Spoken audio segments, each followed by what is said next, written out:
Boa noite, meus irmãos. Graças a Deus por podermos estar mais um domingo, mesmo que reunidos virtualmente, mas reunidos em torno da palavra do Senhor, do louvor a Ele, né?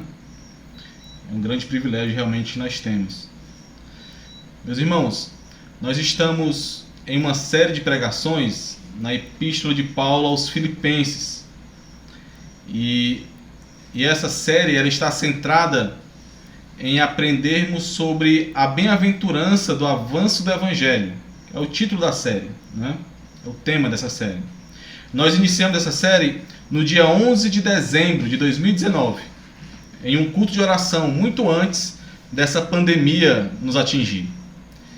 E isso foi de forma providencial.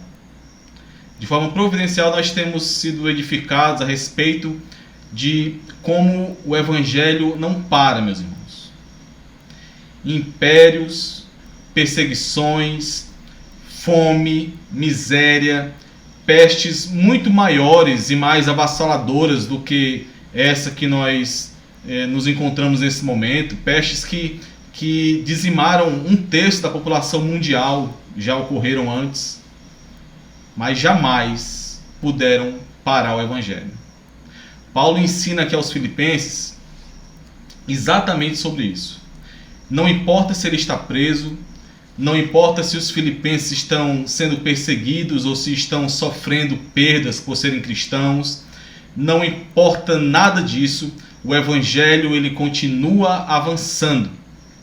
Uma obra ela foi iniciada, uma boa obra foi iniciada, e nada nem ninguém pode detê-la, porque o Senhor de todas as coisas, o Deus soberano, foi quem a iniciou. O apóstolo Paulo ensina aos filipenses e nos ensina, por meio dessa epístola, que não há nada que possa parar o Evangelho. O Evangelho continua avançando nos crentes e por meio dos crentes. Nós iniciamos há 15 dias, na última vez que nós refletimos em Filipenses, o capítulo 3. E em todo ele, como eu já comentei na última pregação, o apóstolo Paulo ele aprofunda ainda mais o conceito de maturidade, de avanço no Evangelho, usando agora um outro exemplo, como ele já tinha usado antes, né? Ele usou crentes como exemplo, Timóteo, Epafrodito, e agora ele utiliza um outro crente como exemplo, que é ele mesmo. O apóstolo Paulo ensina no capítulo 3 que para avançar no Evangelho, para caminhar rumo à perfeição que é em Cristo, é preciso entender de forma sobrenatural, de uma maneira que o intelecto humano não pode alcançar por si mesmo. Precisa entender que o Senhor Jesus Cristo é infinitamente superior, é mais valioso, é mais precioso que qualquer coisa. E por isso, tudo que o crente deve querer, tudo que o crente deve buscar, tudo que o crente deve desejar é ter mais de Cristo, é conhecer mais ao Senhor Jesus, independente do preço que isso possa custar. E isso, meus irmãos, não somente com a mente, mas com o coração, com tudo que há no crente, como uma nova disposição desse coração que inflama todo o restante. O título da nossa reflexão de hoje, meus irmãos, trata sobre isso. O caminho para o crescimento é desejar mais de Cristo. É desejar ardentemente a Cristo, é querer mais de Cristo. Esse é o tema da nossa reflexão hoje. Na última mensagem, que foi exatamente os 3 primeiros versículos do capítulo 3, nós vimos que o Evangelho da Graça, o genuíno Evangelho, é o único alicerce que permite a estabilidade necessária para que nós possamos crescer e que, por isso, nós precisamos ter cuidado com falsos evangelhos, de onde quer que eles venham, e precisamos estar seguros de quem nós somos por meio desse verdadeiro Evangelho. E hoje, meus irmãos, com a graça do Senhor, nós veremos que se o alicerce para o crescimento é o genuíno Evangelho da Graça, o caminho de crescimento ou de avanço nesse Evangelho, o caminho de crescimento e aperfeiçoamento na fé é um caminho de busca por Cristo. Busca por Ele, para conhecê-lo mais, para ter mais dele, para desejá-lo ardentemente. Nesse trecho, meus irmãos, que nós meditaremos hoje, o apóstolo Paulo fala sobre o testemunho dele, o seu testemunho de conversão e de crescimento na fé, e como, após o seu encontro inesperado com o Senhor Jesus, como nós ouvimos o pastor ler, esse encontro com aquele Jesus que ele perseguia, ele passou por uma reversão total de valores. O que antes era lucro, o que antes era vantagem, o que antes era motivo para Saulo, né, orgulhar-se e confiar na carne, agora ele considera como perda. Considera como algo sem sentido, como algo inútil e até prejudicial a ele, como nós veremos.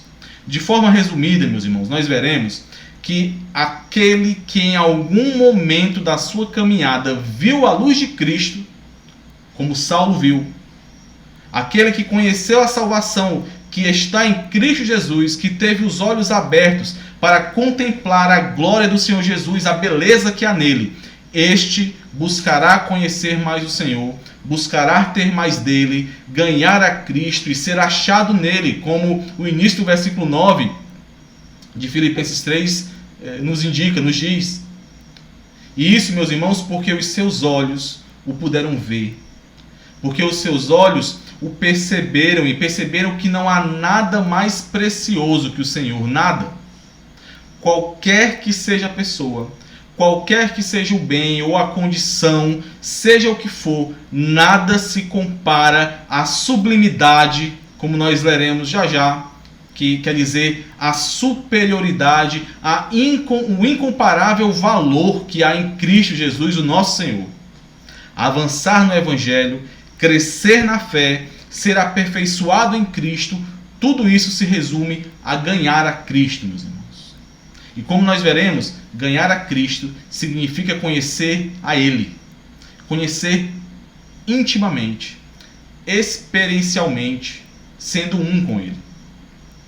Hoje nós veremos 2 pontos sobre esse caminho de crescimento. E esses pontos estão do versículo 4 ao versículo 8.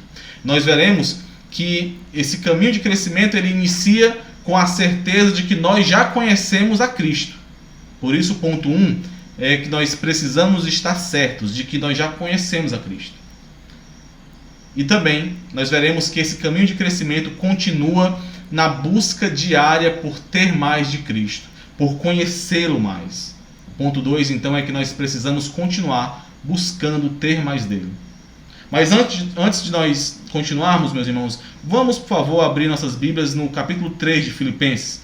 Vamos ler do versículo 1 até o versículo 8, que é o que nós refletiremos hoje. Como eu já falei, nós meditamos nos 3 primeiros versículos desse capítulo no nosso último encontro em torno de Filipenses, né? Assim diz Filipenses 3, do 1 ao versículo 8. Quanto ao mais, irmãos meus, alegrai-vos no Senhor. A mim não me desgosta e é segurança para vós outros que eu escreva as mesmas coisas. Acautelai-vos dos cães, acautelai-vos dos maus obreiros, acautelai-vos da falsa circuncisão, porque nós é que somos a circuncisão, nós que adoramos a Deus no Espírito e nos gloriamos em Cristo Jesus, e não confiamos na carne. Bem que eu poderia confiar também na carne. Se qualquer outro pensa que pode confiar na carne, eu ainda mais. Circuncidado ao 8º dia, da linhagem de Israel, da tribo de Benjamim, hebreu de hebreus, quanto à lei, fariseu, quanto ao zelo, perseguidor da igreja, quanto à justiça que há na lei, irrepreensível. Mas o que para mim era lucro, isto considerei perda por causa de Cristo. Sim, deveras considero tudo como perda por causa da sublimidade do conhecimento de Cristo Jesus, meu Senhor, por amor do qual perdi todas as coisas e as considero como refúgio para ganhar a Cristo. Amém. Vamos orar, meus irmãos, mais uma vez. Senhor, nós somos dependentes do Senhor, Pai. Nós não temos capacidade nenhuma em nós para entendermos a Tua palavra. Mas nós confiamos no Senhor, que por meio do Teu Santo Espírito, o Senhor continua se revelando a nós. Por isso nós te pedimos que o Senhor nos ilumine, Pai. Que a Tua palavra ela nos atinja de forma a nos transformar. Que nós sejamos, Senhor, impactados pela Tua palavra. Que o Senhor seja glorificado e a tua igreja seja edificada, meu Deus, em nome de Jesus. Amém. Meus irmãos, nosso primeiro ponto aqui do caminho para o crescimento é que nós precisamos estar certos de que nós já conhecemos a Cristo. O apóstolo Paulo, ele iniciou esse parágrafo, como nós acabamos de ler, advertindo aos filipenses a respeito daqueles que, por confiar na carne, e nesse caso nas obras da lei, promoviam a mutilação do corpo e não a verdadeira circuncisão. Aqueles que ele chama de cães, de maus obreiros, de os da falsa circuncisão. A partir do versículo 4, então, o apóstolo Paulo inicia o seu testemunho argumentando contra essa ideia de confiança na carne. Essa ideia que os judaizantes pregavam. O apóstolo Paulo fala sobre o quanto era inútil e como ele mesmo, Paulo, em relação à lei, era muito superior àqueles que pregavam a circuncisão. O apóstolo Paulo já havia feito um comentário muito similar na epístola aos Gálatas, no capítulo 1, versículo 14, quando ele diz assim: e na minha nação, quanto ao judaísmo, avantajava-me a muitos da minha idade, sendo extremamente zeloso nas tradições de meu pai. E então, se ele, Paulo, que se avantajava em relação a muitos de sua idade, se ele, que era superior aos demais na lei, como ele fala aqui, ele não considerava valor nenhum nela, valor salvífico nela, que argumento teria qualquer outra pessoa? E é isso que ele diz no versículo 4. Bem que eu poderia confiar também na carne. Se qualquer outro pensa que pode confiar na carne, eu ainda mais. O apóstolo Paulo já utilizou esse tipo de argumento, meus irmãos, lá na epístola aos Coríntios.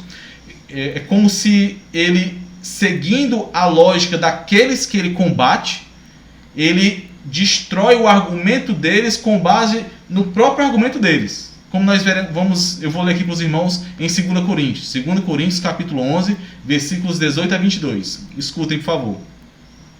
E posto que muitos se gloriam segundo a carne, também eu me gloriarei. Porque sendo vós sensatos, de boa mente tolerais os insensatos. Tolerais quem vos escravize, quem vos devore, quem vos detenha, quem se exalte, quem vos esbofeteie no rosto. Ingloriamente o confesso, como se fôramos fracos. Mas naquilo em que qualquer tem ousadia, com insensatez o afirmo, também a tenho. São hebreus? Também eu. São israelitas? Também eu. São da descendência de Abraão? Também eu. E assim Paulo continua. Ele está usando o próprio argumento de forma irônica, que o argumento daqueles que ele está combatendo, para mostrar que esse argumento não tem fundamento nenhum. O apóstolo Paulo, ele se coloca na mesma posição dos judaizantes para refutar a heresia deles. Nos versículos 5 e 6, o apóstolo Paulo, ele apresenta o seu histórico na lei, como se fosse o seu currículo, o seu pedigree religioso, a visão que o apóstolo Paulo tinha de si mesmo antes de conhecer a Cristo. É como se o apóstolo Paulo mostrasse uma fotografia dele, dizendo assim: era assim que eu me via antes de conhecer a Cristo. Vamos ler os versículos 5 e 6. Circuncidado ao 8º dia, da linhagem de Israel, da tribo de Benjamim, hebreu de hebreus, quanto à lei, fariseu, quanto ao zelo, perseguidor da igreja, quanto à justiça que é na lei, irrepreensível. Nós podemos observar aqui, meus irmãos, que o apóstolo Paulo, ele utiliza duas categorias gerais para aquilo que ele tinha como valioso para si antes de conhecer a Cristo. A sua herança de nascimento, a sua linhagem, aquilo que ele recebeu dos seus pais, aquilo que ele não podia controlar, né, o seu nascimento nobre. Esse era o primeiro grupo. E aquilo que ele lutou para obter, aquilo que era fruto dos seus esforços. Ele começa com aquilo que era mais enfatizado pelos judaizantes. Ele diz circuncidado, mas não de qualquer forma, segundo o rigor do rito judaico, circuncidado ao 8º dia. Ele diz mais, da linhagem de Israel, não um estrangeiro, não um prosélito, não alguém que veio de uma família que era pagã, que se converteu, então teve filhos judeus. Não. O apóstolo Paulo está afirmando aqui que ele era da semente de Jacó, da linhagem de Israel. Ele diz ainda mais, da tribo de Benjamim, não de qualquer tribo, não de uma tribo que se contaminou com os gentios, ou que apostatou definitivamente da tradição do povo de Deus, da tribo de Benjamim, aquela que jamais se apartou de Jerusalém, que jamais se apartou de Judá, aquela que fez parte do Reino do Sul e que estava ali com a nação, com um grupo de pessoas, o remanescente do povo de Deus. Ele finaliza essa primeira parte, meus irmãos, desse seu currículo, né, fechando essa ideia de pureza em sua origem com o termo hebreu de hebreus, né, a nata de Israel. Aqueles que não se misturaram aos babilônios ou aos persas, aqueles que não se misturaram ou que não foram influenciados pelos gregos, aqueles que não foram helenizados, que guardaram as tradições do seu povo, a língua, os costumes. Após o cativeiro, meus irmãos, muitos judeus perderam a identidade. Muitos judeus não falavam hebraico, muitos judeus não mantinham as tradições antigas, eles falavam grego ou outras línguas, né? Só lembrar lá do que aconteceu em Pentecostes. Então, muitos tinham sangue hebreu, mas haviam se deixado dominar em sua cultura. Essa era uma estratégia muito comum dos gregos e depois foi copiada pelos romanos. Mas Saulo, não. Saulo tinha uma linhagem pura. Mas não era só isso. O apóstolo Paulo, ele continuou seu relato falando agora das coisas que não somente eram atribuídas a Deus ou ao seu nascimento, mas agora ele falava dele. Ele falava daquilo que ele se esforçou para alcançar. Quanto à lei, fariseu. Quem poderia ser mais conhecedor dos rigores da lei que os fariseus? Nós temos às vezes uma noção de que os fariseus eram somente aqueles hipócritas, né? Mas os fariseus eles surgiram em uma época de grande apostasia em Israel e eles surgiram, ou estão originados de um grupo que tentavam manter a santidade, o apego à lei e à tradição em Israel. Então, o apóstolo Paulo, ele está dizendo aqui que ele fazia parte de um grupo de maior rigor da lei. O apóstolo Paulo aqui ele afunila ainda mais o seu valor. Além de hebreu de hebreus, fariseu. Alguém que se debruçou sobre a lei, alguém que foi instruído aos pés de Gamaliel, alguém que era filho de fariseu, aplicado e rigoroso quanto à lei. Mas tudo isso, meus irmãos, não somente de forma intelectual, afirma o apóstolo Paulo. Ele fazia tudo isso com paixão, com o coração, de forma sincera. E a prova do seu zelo, a prova da sua paixão é que ele perseguia aqueles que se opunham à verdade da lei. E ele diz aqui, quanto ao zelo, perseguidor da igreja. Saulo não era um hipócrita. Saulo era um homem sincero que zelava pela lei. Ele não era hipócrita. O apóstolo Paulo ele resume essa sua ficha aqui, meus irmãos, no final do versículo 6, com uma frase muito, muito importante. Quanto à justiça que há na lei, irrepreensível. Uma moralidade inabalável. O que Paulo está dizendo aqui é que ninguém jamais poderia acusar a Paulo em nada que pudesse ser visto em suas ações. Externamente, Paulo, ou Saulo, na verdade, era irrepreensível. O apóstolo Paulo, meus irmãos, ao longo desse trecho, ele usa termos contábeis. Ele usa lucro, perda, esse considerar que nós lemos e que nós vamos ver também um pouco melhor. Ele é um termo também contábil e ele utiliza isso, meus irmãos, para mostrar que ao ser e fazer tudo isso que ele descreve, ele acreditava estar acumulando vantagem, valor diante de Deus. Esse é o retrato. Essa era a visão que o apóstolo Paulo tinha de si mesmo. Quando ele olhava para ele, era isso que ele via. Quando Paulo olhava para o Saulo antes de conhecer a Cristo, era isso que ele via. Esse era o seu ganho, o seu lucro, as suas vantagens. O ponto do apóstolo Paulo ao escrever isso aqui aos Filipenses, meus irmãos, é o seguinte. É como se ele dissesse, vejam, meus irmãos, eu fui até onde era possível ir. Nenhum judeu se esforçou mais do que eu. Se alguém poderia confiar na carne,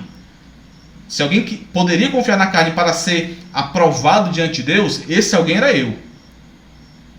E é interessante, os irmãos devem notar, que o apóstolo Paulo ele usa o termo carne e não lei no versículo 4. Ele diz assim, se qualquer outro pensa que pode confiar na carne, eu ainda mais.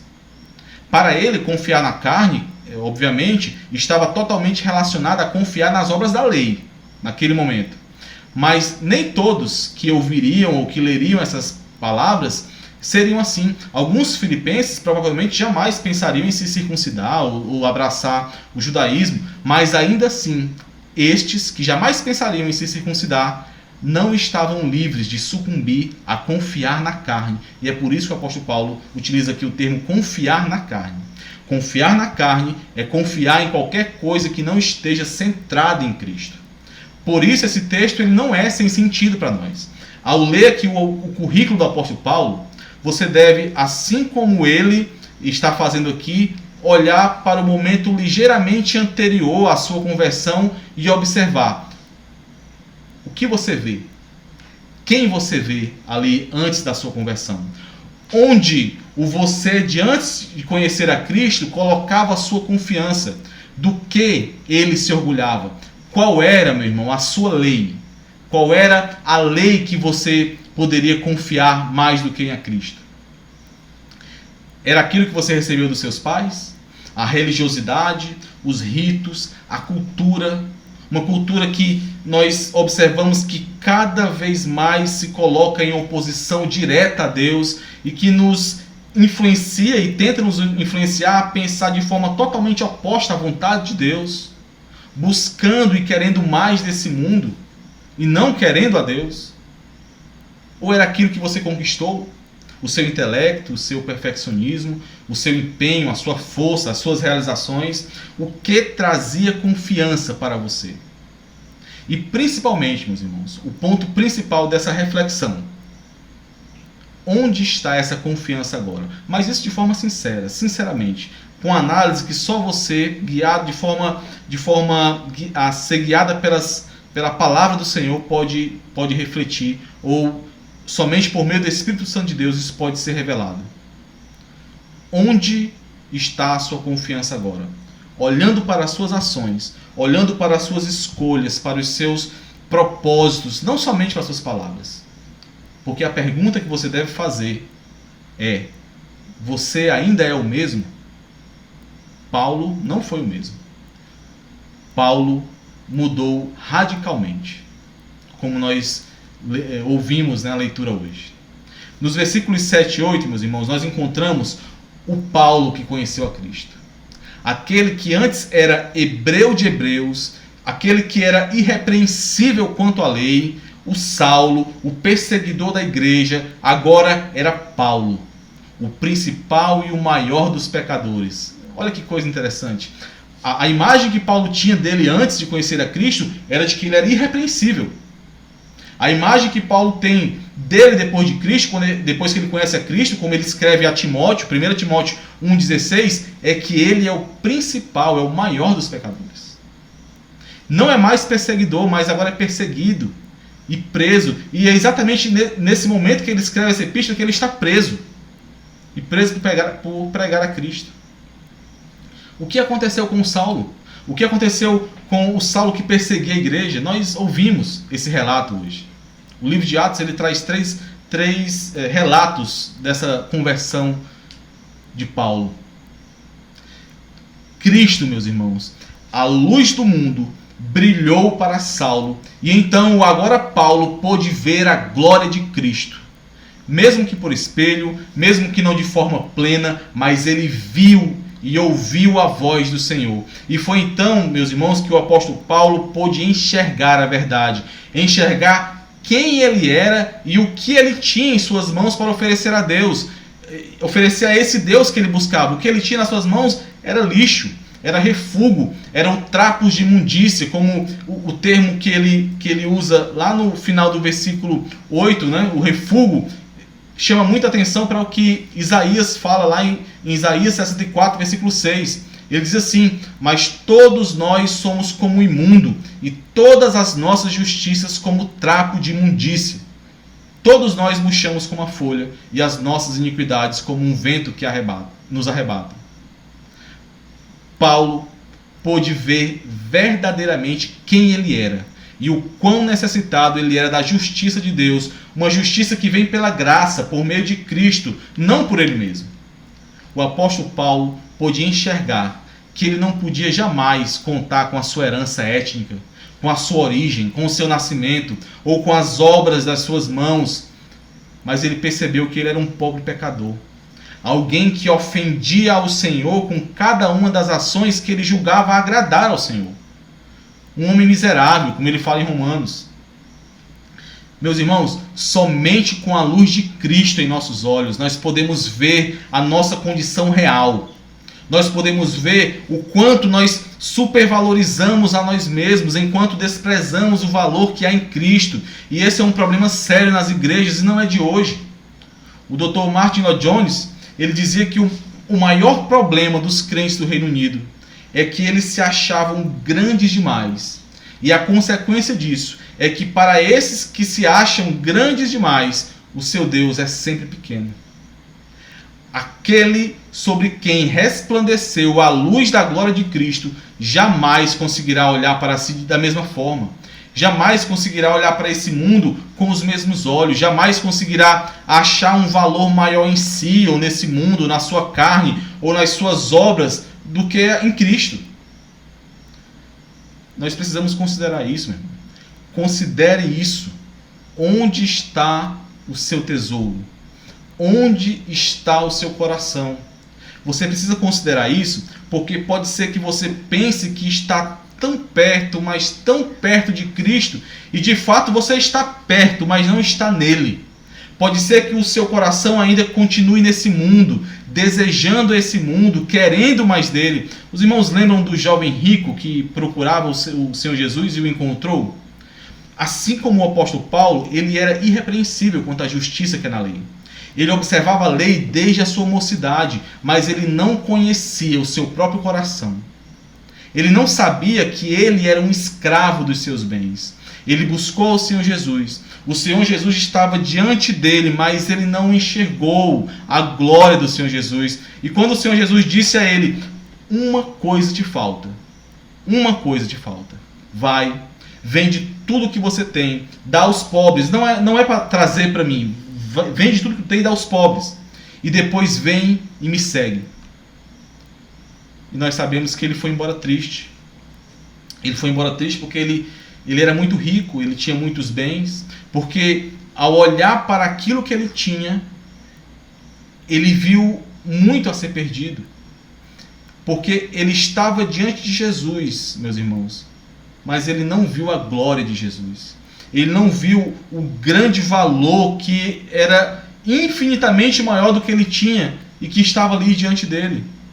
E isso diferente de outros, como Zaqueu, como outros ricos que encontraram o Senhor Jesus.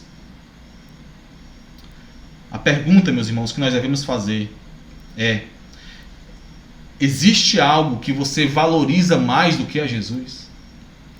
Imagine só o jovem rico pensando, enquanto o Senhor Jesus dizia: só te peço uma coisa. Imagina o jovem rico pensando: Senhor Jesus, me pede qualquer coisa, menos isso que está falando. Pede qualquer outra coisa, mas isso não. E o Senhor Jesus sabia do seu coração. Existe algo que te faria agir como o jovem rico? Você precisa pensar sobre isso. Existe algo que te faria agir exatamente como o jovem rico? Algo que você se estremece só de pensar que pode ser solicitado de você? Algo que pode ser, que você estremece só de pensar que pode ser tocado pelo Senhor? Se existe algo desse tipo, meus irmãos, meu irmão, algo que você não abriria mão, é porque você não viu a glória de Cristo. Você até olhou para Ele, mas você não viu. E se isso, meu irmão, se isso, minha irmã, acontece, se você consegue enxergar esse tipo de coisa em seu coração, você tem que clamar ao Senhor por Ele. Você tem que fazer como aquele cego de Jericó que não enxergava Cristo, mas que clamava por Ele: Senhor, eu preciso te ver. E talvez essa seja a resposta do porquê você não tem crescido, não tem desenvolvido na fé.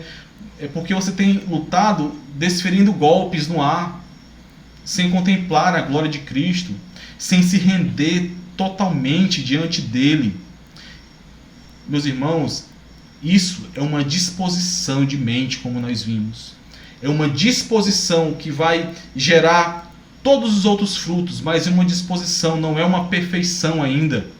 É uma disposição que, mesmo errando, você se levanta e continua. E sem essa disposição de mente, não há conversão. Nós precisamos estar certos de que nós já conhecemos a Cristo. Você precisa ter convicção de que você realmente já contemplou a glória de Cristo, que você o viu. Sem isso, não há crescimento. Não pode haver crescimento. O segundo ponto a respeito desse caminho de crescimento é que nós precisamos continuar buscando ter mais de Cristo. O apóstolo Paulo, meus irmãos, de forma muito interessante, ele utiliza de forma intencional as palavras para descrever a sua caminhada com Cristo. Para descrever como ele passou de um fariseu irrepreensível aos olhos humanos e irrepreensível aos seus próprios olhos e cheio de convicção em si mesmo, para aquele que nada tinha e nada queria a não ser ganhar o Senhor Jesus Cristo. Ter mais de Cristo, depender mais de Cristo, satisfazer-se mais em Cristo, experimentar mais de Cristo, ser encontrado nele. O apóstolo Paulo usa uma estrutura de pensamento que tem como base o julgamento que ele, após ter os seus olhos abertos, após ter visto a luz de Cristo, ele pôde fazer entre o valor que há nele mesmo, na sua carne, nesse mundo, e o valor que há em Cristo. Vamos ler de novo os versículos 7 e 8. Mas o que para mim era lucro, isto considerei perda por causa de Cristo. Sim, deveras considero tudo como perda, por causa da sublimidade do conhecimento de Cristo Jesus, meu Senhor, por amor do qual perdi todas as coisas e as considero como refúgio para ganhar a Cristo.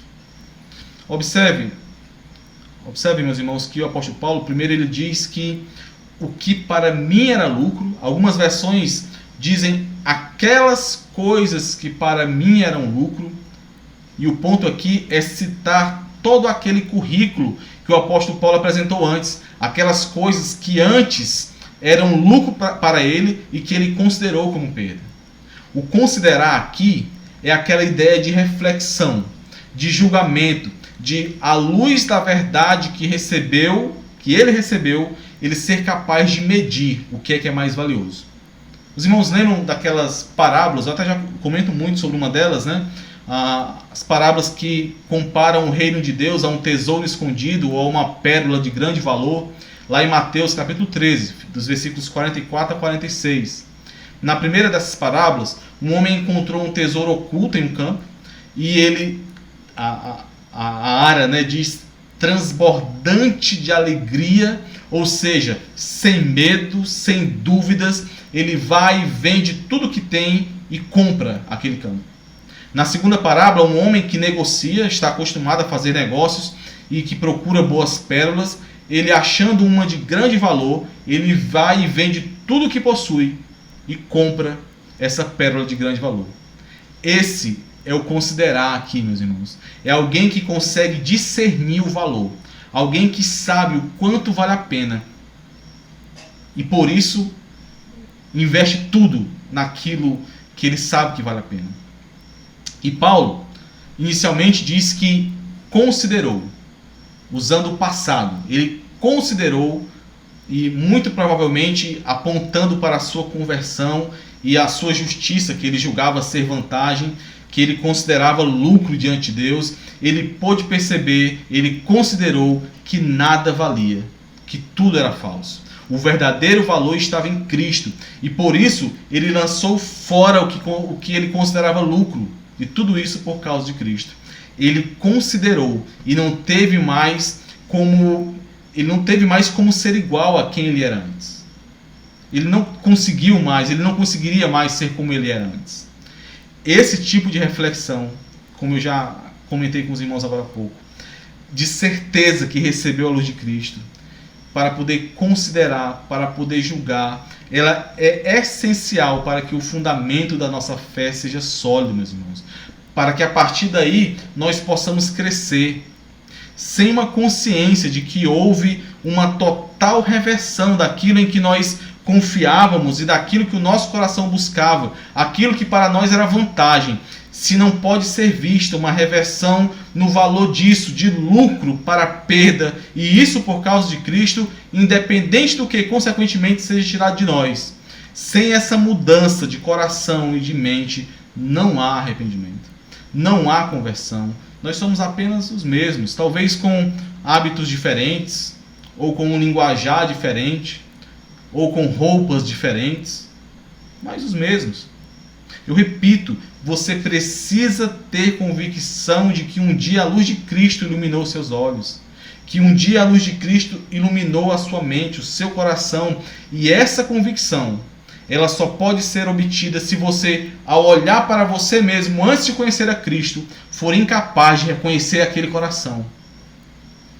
Sabe quando você tem uma foto antiga, que você sabe que era você só porque você lembra daquele momento que você bateu aquela foto, né? Mas você parece assim irreconhecível. Aquele negócio desarrumado mesmo. Eu tenho algumas dessas fotos, que eu olho para a foto e digo, não tem condição. Aqui tá desarrumado demais. E então, o mais interessante é que você recorda como você se via naquele momento. Como o George, né, daquela época, sei lá, de 10 anos atrás, quando foi bater aquela foto, como ele se achava algo, né, totalmente diferente do que o George que está vendo hoje acha. É um julgamento completamente diferente. E aí, dá aquela vergonha, né? Porque você está vendo a foto, você sabe como é que você achava, o que é que você pensava, está vendo agora o que é de verdade, né? E aí dá aquela vergonha. Você olha para aquela foto e diz, quando eu bati essa foto eu achava que eu era o príncipe dos príncipes, né? E aí quando você olha para ela hoje, você vê que no máximo, o mais perto de príncipe que você chegava era do Sérgio Malandro, naquele filme Lua de Cristal, né? Para os mais jovens, o Shrek, né? Para o pessoal mais novo poder entender. Como é que eu podia me achar bonito naquela época, né? Como é que eu podia pensar assim? A visão de como era o nosso coração antes de conhecer a Cristo, meus irmãos, precisa gerar impacto em nós.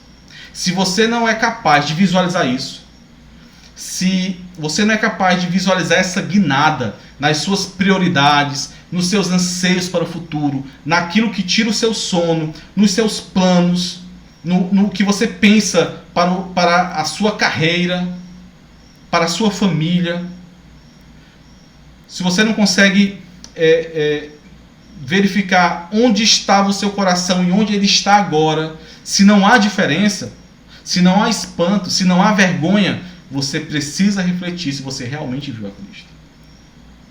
O apóstolo Paulo ele continua nessa progressão de pensamento e logo depois de dizer que ele considerou aquelas coisas como perda, ele diz no versículo 8, bem no início, sim, considero tudo como perda. Observe, ele diz, agora considero, não é mais considerei, não é mais no passado, é considero no presente. Ele considerou no passado e agora ele considera e continua considerando. E diferente do que foi dito antes, né, de considerou aquelas coisas, deixando bem definido que coisas eram essas, agora ele diz que considerou tudo. Algumas versões dizem todas as coisas, para deixar bem claro que o apóstolo Paulo não estava mais falando somente daquilo que ele tinha citado nos versículos 5 e 6. Ele considera tudo como perda. O apóstolo Paulo está dizendo, advertindo aos filipenses e a nós também, dizendo assim, não se enganem, não foi somente no passado. Em cima dessa base, desse alicerce de que aquilo que eu tinha não possuía valor nenhum diante de Deus e que somente por meio do valor de Cristo seria possível agradar a Deus, tendo essa base, eu continuo dia após dia considerando todas as coisas que a minha carne, que o pecado que ainda habita em mim, tentam colocar como mais valioso que Cristo. Essas coisas que se levantam para tomar o lugar de Cristo na minha vida, tudo isso eu considero dia após dia como perda. E considero como perda porque eu vi a glória dele. Ele se revelou a mim e eu pude ver o quão superior, o quão sublime, o quão incomparável é o valor de Cristo. Eu o vi e eu preciso mais dele. Eu preciso conhecer mais ao Senhor Jesus. Essa ideia, meus irmãos, de conhecer é a mesma ideia que nós encontramos lá no Antigo Testamento. O pastor Livando fala muitas vezes dessa palavra no hebraico, que trata de conhecer como um relacionamento íntimo. Conhecer a Cristo aqui aponta para esse relacionamento com Ele. Aponta para uma dependência dele, para uma comunhão, para uma experiência com ele. Por isso, existe esse paralelo que o apóstolo Paulo faz, sempre que ele fala de que perdeu algo, que perdeu todas as coisas, ele fala por causa de Cristo, por causa da sublimidade do conhecimento de Cristo, para ganhar a Cristo, para ser achado em Cristo. É só ler com mais calma, depois que os irmãos vão perceber isso. Paulo está nos ensinando, e por meio do seu testemunho, que após conhecer a salvação que vem de Cristo, após olhar para a sua glória, após lançar fora tudo aquilo que o impedia de ter a Cristo, tudo o que ele quer, tudo que ele precisa é conhecer mais a Cristo. É ter mais dele, é ganhar mais e mais a ele. E não importa o que for preciso negar ou perder, mesmo sofrendo as dores dessas perdas, não importa. Cristo é incomparavelmente mais valioso. O crescimento em maturidade, meus irmãos, o avanço do evangelho no crente, o progresso da fé, que o apóstolo Paulo está narrando aqui, é esse conhecer a Cristo. Conhecer de forma experiencial, não de ouvir falar. Os irmãos lembram da reflexão em Jó nessa semana? Está muito ligado a isso. Não de ouvir falar, mas de ter comunhão com Ele, de perceber o seu agir, a força do seu poder, como nós refletiremos um pouco mais à frente, em uma próxima mensagem, mas de perceber a força do seu poder operando em nós, operando a vontade dele em nós, nos sustentando em meio ao sofrimento, em meio às lutas que nós travamos com nós mesmos, com esse mundo. Meus irmãos, nós não somos movidos, nem a nossa fé ela está firmada em sentimentos e experiências, mas nós podemos senti-lo, nós podemos experimentar dele, e na verdade esse é o caminho de crescimento no Evangelho, experimentar dele. O deleite do crente é experimentar a Cristo. Isso é o que nos move, isso é o que nos motiva, não importa o que nós tenhamos que perder. Esse é o nosso anseio. Por favor, irmãos, abram em 1 Pedro, capítulo 2. Vamos ler do versículo 1 ao 5. 1 Pedro, capítulo 2, do versículo 1 ao 5. Despojando-vos, portanto, de toda maldade e dolo, de hipocrisias e invejas, e de toda sorte de maledicências, desejai ardentemente, como crianças recém-nascidas, o genuíno leite espiritual, para que por ele vos seja dado crescimento para a salvação. Se é que já tendes a experiência de que o Senhor é bondoso, chegando-vos para ele a pedra que vive, rejeitada sim pelos homens, mas para com Deus eleita e preciosa. Também vós mesmos, como pedras que vivem, sois edificados casa espiritual para seres sacerdócio santo, a fim de oferecerdes sacrifícios espirituais agradáveis a Deus por intermédio de Jesus Cristo. O deleite do crente, a motivação do crente é ter mais de Cristo, experimentar mais dele, para que assim possa crescer, ser achado nele. Meus irmãos, por quase 2 anos, um pouco mais de 2 anos, eu e a Dejane, e muito mais a Dejane, eu confesso, nós escolhemos não dar nenhum tipo de bombom ou doce para Clarinha, para evitar problemas para ela.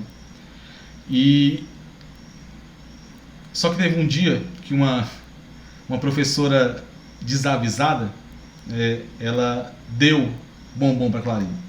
A Clarinha ela já tinha visto, já tinha ouvido falar, já tinha segurado, bombons, doces, mas ela nunca tinha provado. E essa professora deu para ela provar.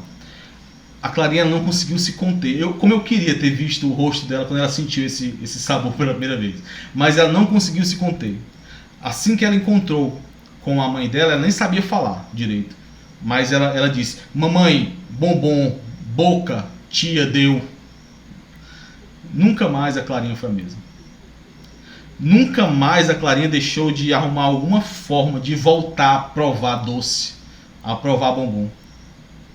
Meus irmãos, nós precisamos experimentar um relacionamento íntimo com o Senhor Jesus. Nós precisamos experimentar do seu poder, da comunhão com Ele.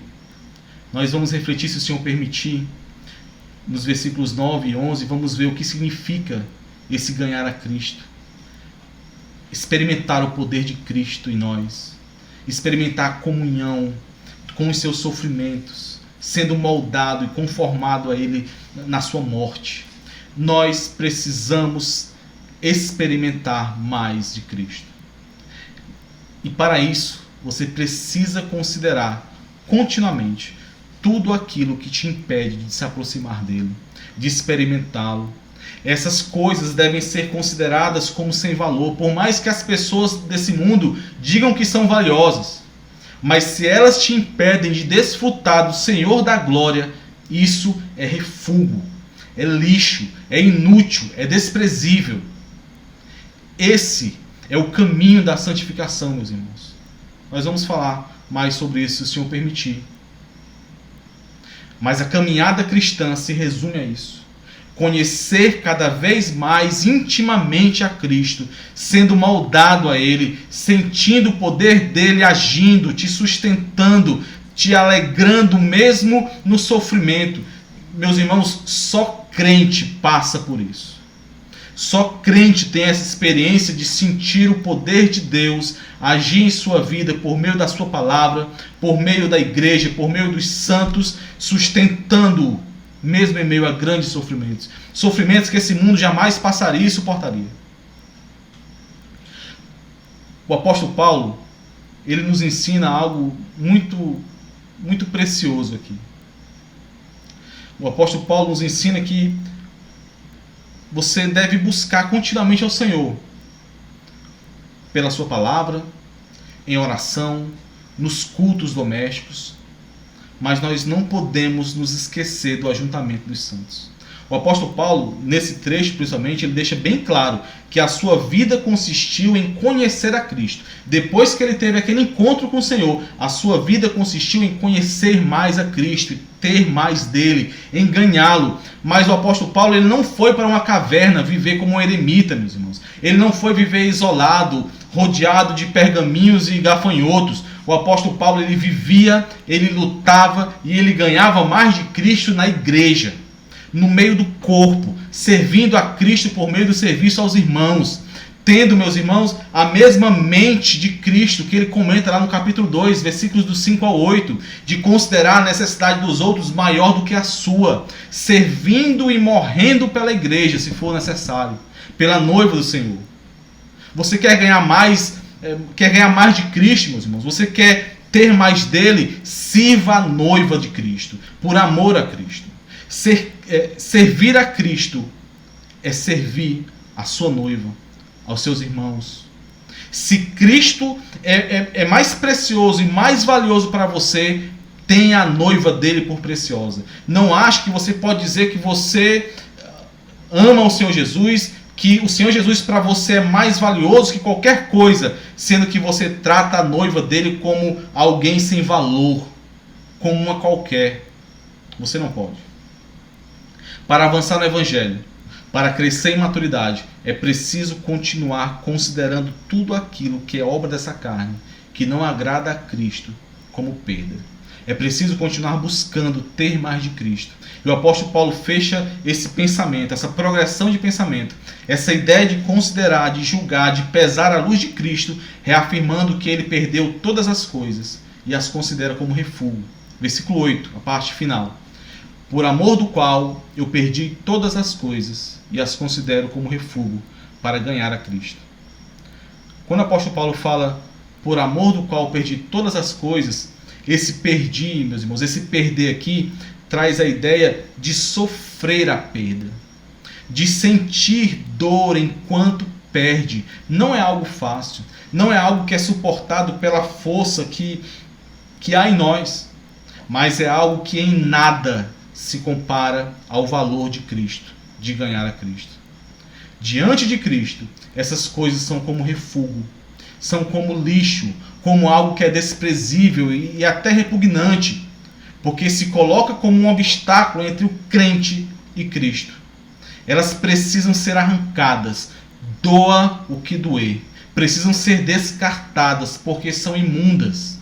Essa palavra, meus irmãos, que aqui é traduzida como refúgio, ela também é traduzida como lixo em algumas versões, e em algumas mais modernas ela é traduzida como esterco, e ela só foi utilizada essa única vez em toda a Escritura. E a sua tradução literal seria realmente excremento, ou dejeto de animal. Paulo usa essa palavra tão forte para mostrar qual deve ser a nossa reação ao identificarmos aquilo que pode se colocar como um impedimento para que tenhamos mais de Cristo. Não importa o que esse mundo diga sobre essa coisa. Não importa o valor que esse mundo dá a ela. Tal coisa deve nos parecer repugnante. Devemos ficar enojados ao pensar em tributar mais valor a ela do que a Cristo, nosso Senhor. Embora exista sofrimento, e quando nós a perdemos, não há saudades.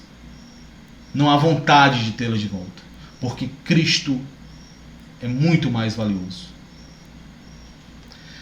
Nada supera, meus irmãos, o valor de termos conhecido a Cristo. Nada supera a experiência de crescer em comunhão com Ele. Isso é mais importante que qualquer coisa, meus irmãos. É mais importante que seus bens, que o seu emprego, que os seus planos para o futuro, que os sonhos que você tanto busca ou que até já está alcançando. É mais importante que a sua saúde, que a sua vida. E quanto mais duras te parecerem essas palavras, mais indica o quanto você está arraigado, preso a este mundo. Quanto mais nós queremos desse mundo, menos nós queremos de Cristo. E menos nós teremos dele. E menos nós cresceremos para Ele. Que o Senhor nos ajude a considerar tudo em nossas vidas à luz do Evangelho, à luz da glória de Cristo. Que o Senhor Jesus seja o nosso tesouro, o nosso alvo, a nossa busca diária. Que aquilo que se coloca no caminho dessa busca seja lançado fora alegremente, meus irmãos. Mesmo que com uma dor momentânea. Que o nosso anseio esteja nele, por ter mais dele, por experimentar cada vez mais do Senhor Jesus. Que assim como o salmista diz lá no Salmo 42, que a nossa alma suspire pelo Senhor, anseie por Ele. Que assim como Asaf diz lá no Salmo 73, versículo 25, que nós possamos dizer: quem eu tenho no céu além de Ti, Senhor? Quem eu desejaria na terra mais do que Ti? Que esse seja o nosso caminho, meus irmãos, de buscar mais do Senhor, de nos regozijarmos mais no Senhor, independente das circunstâncias, independente daquilo que nos aflige. Vamos orar, meus irmãos. Senhor, nós te louvamos pela Tua palavra, Pai. Ó Senhor, a Tua palavra é maravilhosa. Nós dependemos tanto do Senhor, mas o Senhor, por meio da Tua misericórdia, do Teu Santo Espírito, nos permite sermos edificados pelo Senhor. Nos permite, Senhor, olhar para Ti de uma forma que esse mundo jamais poderá Te olhar, porque não Te conhece. Senhor, que a luz que há em Cristo Jesus, que nós cremos que nos atingiu, que nos deu vida e nos fez enxergar quem nós éramos e quem nós somos em Cristo. Que essa luz, Senhor, seja o nosso alvo. Que nós busquemos mais o Senhor. Que nós nos lembremos, Senhor, que nós não somos desse mundo. Que a nossa alegria não está nesse mundo. Que nós possamos, Senhor, discernir o valor que há em Cristo Jesus. O valor que há na Santa Igreja do Senhor, nos nossos irmãos, um valor que esse mundo certamente não dará, um valor que certamente esse mundo não encontrará, mas nós encontramos por meio de Cristo. Que há o mesmo intento do coração daquele homem, naquela parábola que o Senhor Jesus ensinou, seja o nosso, de buscarmos, Senhor, e empenharmos toda a nossa vida, tudo que nós temos, todas as forças que o Senhor nos dá, para termos mais do Senhor, sabendo que Ele é a nossa vida. No nome dele, Senhor, nós te pedimos. Amém.